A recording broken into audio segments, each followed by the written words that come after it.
Welcome to Praneeth travelling diaries. వీడియోలో మీరు చూస్తున్నటువంటి ఈ ఆలయం పేరు కర్మన్ ఘాట్ హనుమాన్ టెంపుల్. ఇది చాలా ఫేమస్ టెంపుల్. ఇది హైదరాబాద్లో. ఈ ఆలయము హైదరాబాద్లో కర్మన్ ఘాట్ అనేటటువంటి ఏరియాలో ఉంటుంది, మెయిన్ రోడ్ మీద.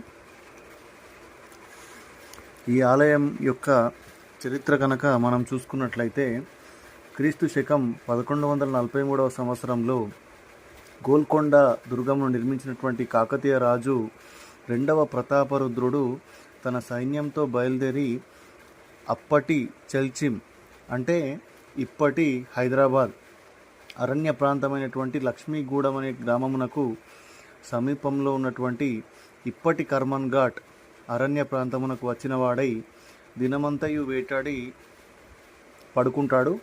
ఆ సమయంలో రాజు పడుకున్నటువంటి స్థలమునకు కొద్ది దూరంలో ఒక పులి అరుపును వింటాడు.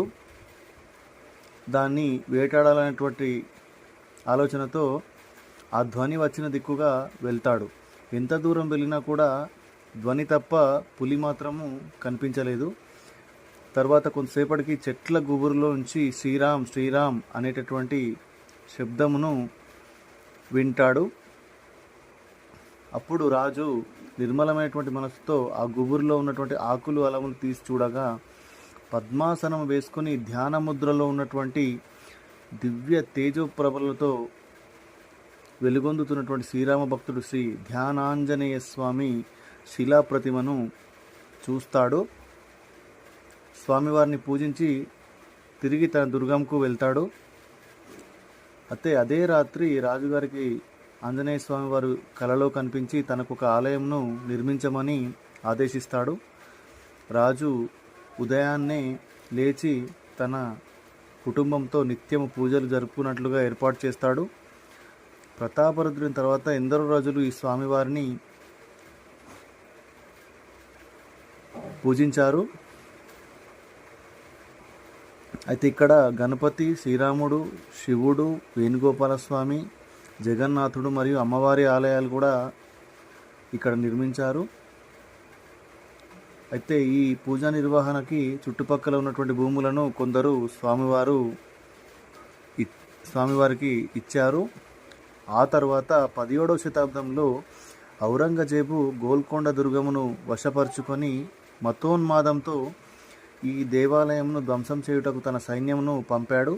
కానీ స్వామివారి మహిమచే దేవాలయ సరిహద్దులను కూడా చేరుకోలేకపోయాడు. అంతటా ఔరంగజేబు తానే స్వయంగా ఆలయం ధ్వంసం చేయుటకు రాగా సింహద్వారము చేరుకోగానే చెవులు చిల్లులు పడేటటువంటి శబ్దము వినిపిస్తుంది.